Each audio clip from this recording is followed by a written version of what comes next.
करहु अनुग्रह सोई बुद्धि राशि शुभ गुण सदन वंदऊ गुरु पद पदुम परागा सुरुचि सुबास सरस अनुरागा मंगल भवन अमंगल हारी उमा सहित जहि जपत पुरारी सुमिर शिवा शिव पाई पसाऊं वर्णऊ राम चरित चित चाऊं पानी ग्रहण जब कीन महेशा यह हर्षे तब सकल सुरेशा हरिया राम चरित सब आए प्रेम पुलक लोचन जल छाए कवन सुखाज कठिन जग माही जो नहीं होई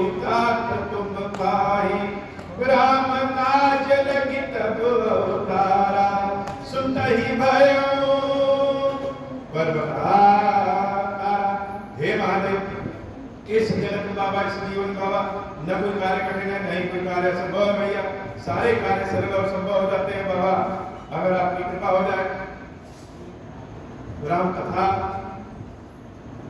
जितनी बार सुना जाए जितनी बार समझा जाए जितनी बार कहा जाए पढ़ा जाए उतना ही और पढ़ने को मन करता है।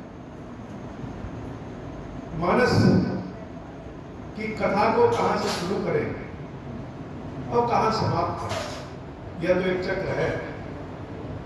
राम कथा अभी 223 दिनों में पूर्ण हुई और अब आगे क्या कहें। अपने गुरुदेव श्री हनुमान जी महाराज से हमने कहा प्रभु आगे कैसे करें। राम कथा तो अथाह है और हम उस अथाह में से एक चुल्लू भी निकाल के नहीं ला पाए। कैसे कहें कहां से कहें। तो हनुमान जी महाराज ने कहा मानस की शुरुआत मन से होती है और जब तक स्वयं को राम कथा से जोड़ न सके तब तक राम कथा का आनंद नहीं आता।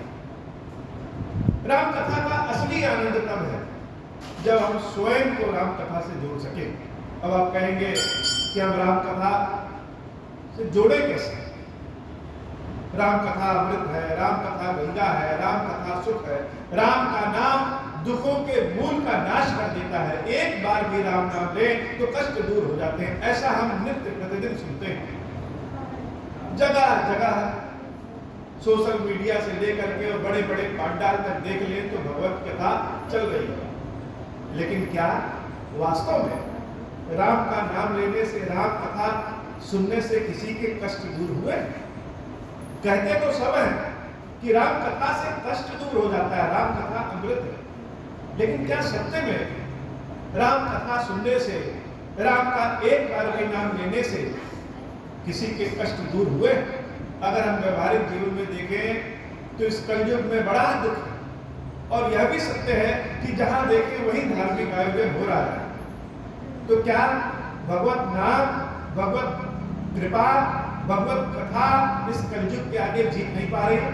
तो सच्चाई यह है कि राम कथा से जब तक स्वयं को जोड़ेंगे नहीं तब तक राम कथा का चमत्कार दिखेगा। भगवान राम अयोध्या में जन्मे, अयोध्या में लीला किए, जंगल को गए, लंका गए, फिर वापस आए। हम सबके अनेक जन्म हुए हैं।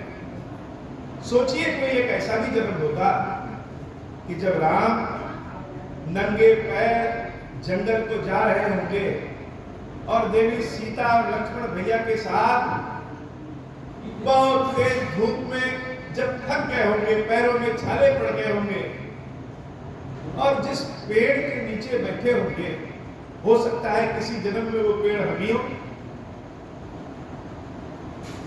जिस नदी सरोवर में जल पिए होंगे हो सकता है राम जिस रास्ते से जा रहे हैं उस रास्ते पे मेरा ही घर हो। और भगवत को हमने बिठाया, उनके चरण दबाया, प्रभु के लिए कंदमूल फल दिए, भगवान को अपनी आंखों से देखा। हो सकता है किसी जन्म में हम ऐसे जंगली हों। भगवान ने बानरों की सेनाओं को इकट्ठा किया, हो सकता है किसी जन्म में हम बानर हो और राम जी के सेना के एक भाग हो। यह भी हो सकता है कि विभीषण जो राम जी के पास पहुंचे, क्या कहते हैं, श्रवण सुजस सुनि आए। कोई किसी के पास क्यों आएगा जब चारों ओर से थक हार जाए तो कहां जाते हैं? जब सारे रास्ते बंद हो जाते हैं कहां जाते हैं? जब अपनी इच्छा अपने सामर्थ्य से ज्यादा बड़ी हो जाए तो किसके पास जाते हैं? विभीषण जी महाराज जब प्रभु श्री राम के पास गए तो राम जी से जैसे एक शब्द में कह दिया, एक वाक्य में कह दिया, क्या? श्रवण सुजस सुनि आए हो। हे प्रभु, आपके बारे में सुंदर यश कीर्ति को हम अपने कानों से सुन करके आए।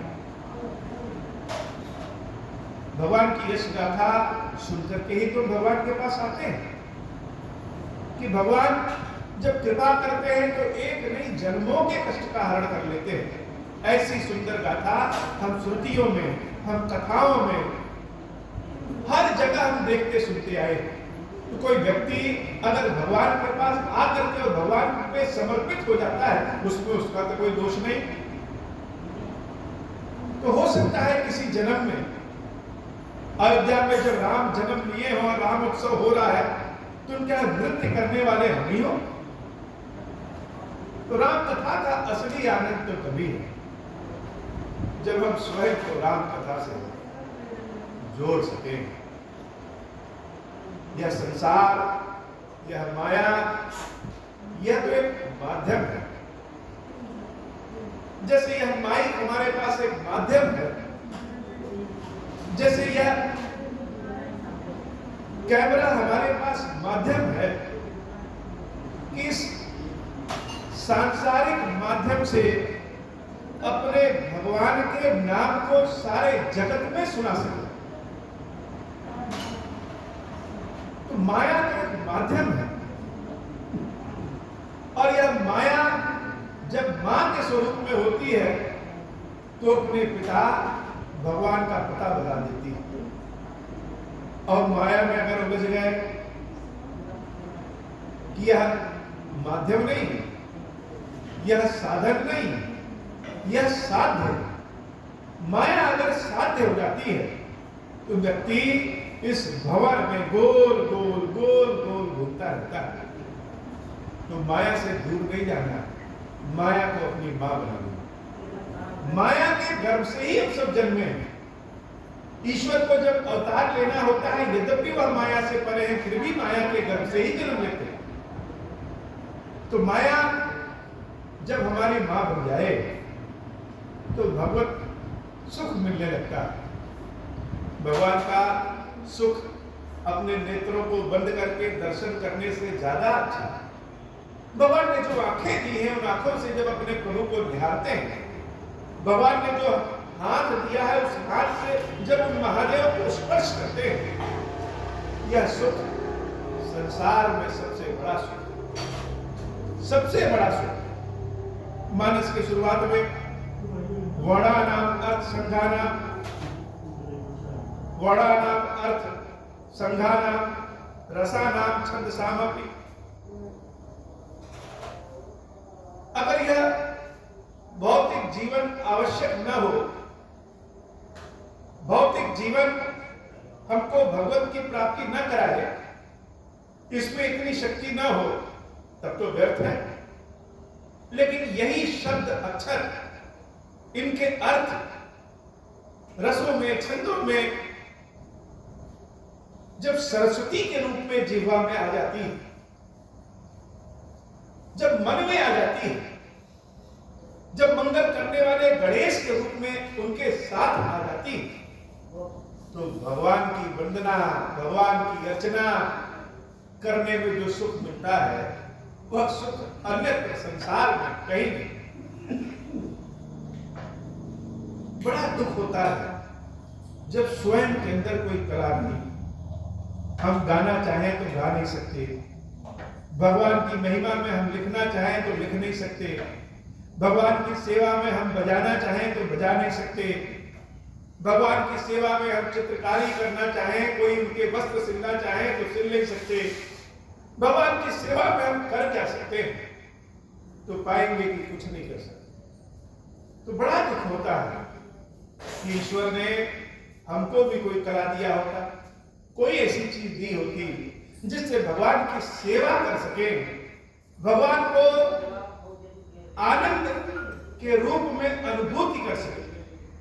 रावण के युद्ध के बाद जब विभीषण जी महाराज ने बहुत सारे रत्न, वस्त्र, बहुत वस्तुएं प्रभु श्री राम के चरण में समर्पित कर दी, तो भगवान ने कहा कि इन सारी चीजों को पुष्पक विमान में रख करके ऊपर से नीचे गिरा दीजिए।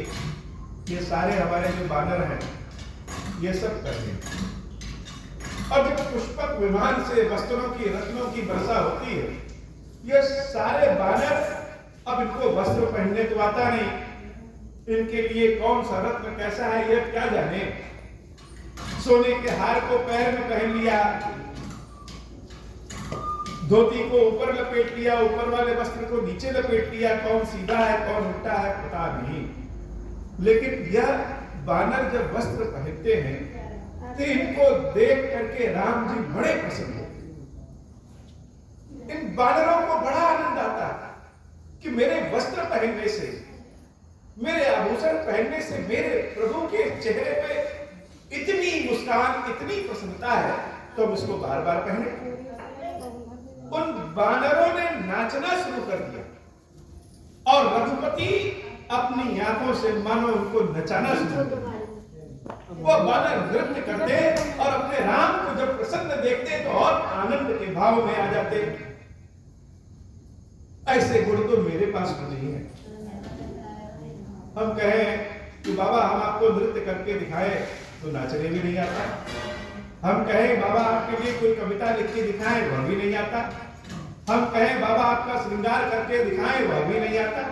आएगा कैसे? जब माता सरस्वती की कृपा होगी, जब भगवान गणेश कृपा करेंगे, तो वड़ा नाम अर्थ, संध्या नाम, रसा नाम, छंद सामपि। जब इन गणेश और सरस्वती की कृपा हो जाती है तो जीवन ही छंद के समान हो जाता है। सारे संसार में लक्ष्मी और गणेश की पूजा होती है। गणेश जी को माताओं का आशीर्वाद कि यह कभी अकेले नहीं रहेंगे, कभी अंबिका के साथ, कभी लक्ष्मी के साथ, कभी शारदा के साथ सदैव पूजित होंगे। बड़े दुलारे हैं गणेश जी। और सारे संसार में, इस कलयुग के संसार में तो लक्ष्मी और गणेश ही पूजे जाते हैं, विशेषकर इस चौमासे में। लेकिन मानस में गणेश जी की पूजा देवी शारदा के साथ हुई है। सरस्वती के साथ जब गणेश आते हैं तो जीवन छंद बन जाता है और भगवान की भक्ति प्राप्त हो जाती है। मंगला नाम चक्रतारम वंदे वाणी विनायको। हमारी वाणी ही विनायक है, हमारी वाणी ही गणेश है, और इस वाणी से निकलने वाले जो शब्द है वही शारदा है। अगर शारदा और गणेश की कृपा है तो बिना भवानी शंकर के तो संसार है नहीं। इस शंकर जी का रूप कैसा है? शंकर जी का रूप कोई कहता है कि नील लोहित, अर्थात नीले रंग के और लाल रंग के। अब ये नीले और लाल के हो शंकर जी, तो शंकर जी जैसे समुद्र नीला क्यों है? तो आसमान की छवि जब समुद्र पे पड़ती है तो वह नीला दिखता है। शंकर जी के भीतर जब राम प्रकट होते हैं तो शंकर जी नीले रंग के हो जाते हैं, और लोहित, ये पार्वती मैया लाल रंग की ऊर्जा है। तो पार्वती जब शंकर में समाहित हो जाती हैं तो भगवान शंकर नील, लोहित, नीले और लाल रंग के हो जाते हैं। लेकिन इनकी कृपा कैसी है? इनकी कृपा कर्पूर गौरम, कपूर के समान सफेद है। तो शंकर जी की अद्भुत छवि है। लेकिन वास्तव में शंकर जी की छवि कैसी है? मानस के हिसाब से भवानी शंकर वंदे श्रद्धा विश्वास रूपिणम। यह मन की श्रद्धा और हृदय का विश्वास। श्रद्धा ही पार्वती है और विश्वास ही भगवान भोलेनाथ है। बिना श्रद्धा के, बिना विश्वास के, अर्थात बिना भवानी शंकर के, याभ्याम बिना न पश्यन्ति सिद्धा स्वान्तः अस्तमीश्वरम। बड़े से बड़े वैज्ञानिक भी, बड़े से बड़े ज्ञानी मुनि भी बिना श्रद्धा विश्वास के कुछ नहीं कर सकते। भीतर के विश्वास को, बाहर के ईश्वर को कब देख सकते हैं? जब हृदय में, मन में श्रद्धा और विश्वास जागृत हो जाए। तो भवानी ही श्रद्धा है और विश्वास ही भगवान शंकर है। अब भगवान शंकर का, देवी शक्ति भवानी का रूप कैसा है? तो जैसा श्रद्धा विश्वास हमारे हृदय में है वैसा ही भवानी शंकर का रूप। कि बाबा खीरेश्वर महादेव जी बड़े अद्भुत। राम जी जब प्रकट हुए और लीला करके जब गोलोक धाम चले गए, उसके बाद भगवान कृष्ण का अवतार।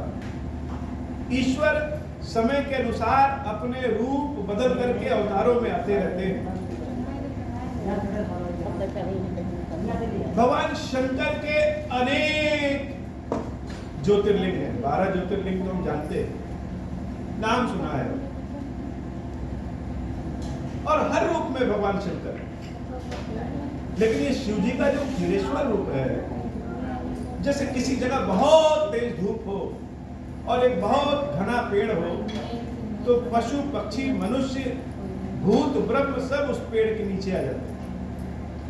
कलयुग में इतना पाप है, इतना ताप है, और उस वट वृक्ष के समान भगवान खीरेश्वर महादेव। खीरेश्वर महादेव जी की जितनी महिमा कहें उतनी कम है।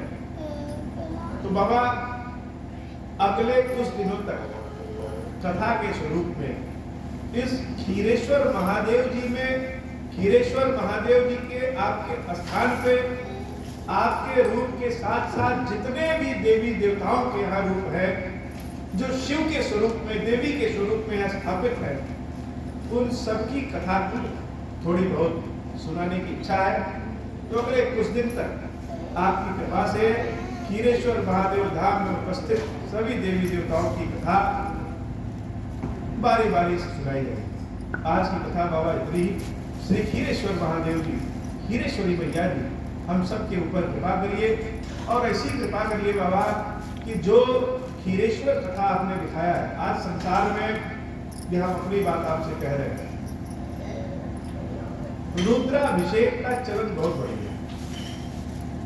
हम जहां देखें, जैसे सुने, हर ब्राह्मण से लेकर यजमान तक रुद्राभिषेक करते। मानो रुद्राभिषेक नहीं हुआ, ताली बजाना होगा। तो जो योग्य ब्राह्मण हैं, वैदिक विद्वान ब्राह्मण हैं, उनका आशीर्वाद है कि इतनी कठिन से कठिन पूजा भी हर कोई करा सकता है। लेकिन फिर भी ऐसा मेरा मानना है कि इन सारे विद्वानों को एक बार आपस में भी चर्चा करनी चाहिए। भगवान शंकर के एक रूप में एक रूप है रुद्र। रुद्र अर्थात बहुत तेजी से रोने वाला, चिल्लाने वाला। और रुद्र का नाम जब हम लेते हैं तो आंखों में जैसे भगवान शंकर का विकराल रूप आता है। शिव जी का विकराल रूप है और उस विकराल रूप को हम मनाने चले। रुद्राभिषेक का मतलब हम भगवान शंकर को प्रसन्न कर रहे हैं। लेकिन जिस तरीके से हर जगह बिना वैदिक रीति के हम किसी भी अवस्था में, किसी भी तरीके से, किसी भी जगह ये रुद्राभिषेक कर देते हैं, इससे बचना चाहिए। भगवान शंकर के अनेक रूपों में जो शिव जी का शिव रूप है, सौम्य रूप है, रुद्री पाठ पढ़ने की अपेक्षा शिव जी के अनेक नामों से अगर हम रुद्राभिषेक करें, जिसको हम शिवाभिषेक कहें, जलाभिषेक करें, तो ज्यादा उत्तम हो। और बाबा ने जो खीरेश्वर कथा दिखाया है, ऐसी कृपा करें बाबा कि जो कोई भी इस कथा को पढ़े, सुने, समझे, उसके जीवन में आपकी कृपा प्राप्त हो जाए। आज की कथा इतनी बाबा, श्री खीरेश्वर महादेव जी, खीरेश्वरी मैया जी आप सबके ऊपर बाबा कृपा करें। अब हो प्रसन्न प्रभु मोह पर, नाथ दीन पर देहु, निज पद भगत देहु प्रभु, मुनि दूसर बर दे। तब माया वश जीव जड़, संतत फिरहि भुलाना, हम पर क्रोध न करिय प्रभु, कृपा सिंधु भगवान। शंकर दीन दयाल, अब हम पर हो कृपाल, साप अनुग्रह होई जहि विधि, नाथ थोरहि काल। दीन दयाल विरुद्ध संभारी, हरहु नाथ मम संकट भारी। जहि विधि होई नाथ हित मोरा, करहु सुबेली जानि दास मैं तोरा।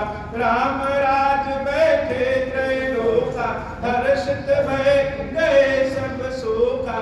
जे सकाम नर सुनहि जगावहि, सुख संपत्ति ना विधि पावहि। जो इच्छा करि हऊँ मन माहि, हरि प्रसाद कछु दुर्लभ नाहि। मंगल भवन अमंगल हारी, उमा सहित जहि जपत पुरारी। मंगल भवन अमंगल हारी, उमा सहित जहि जपत पुरारी। बोल श्री खीरेश्वर महादेव जी, खीरेश्वरी मैया जी की सदाही जय हो। खीरेश्वरम, हे भगवान शंकर, आप ऋण, पातक, दुर्भाग्य और दरिद्रता की निवृत्ति के लिए तथा संपूर्ण पापों का नाश करने के लिए मुझ पर प्रसन्न होइए।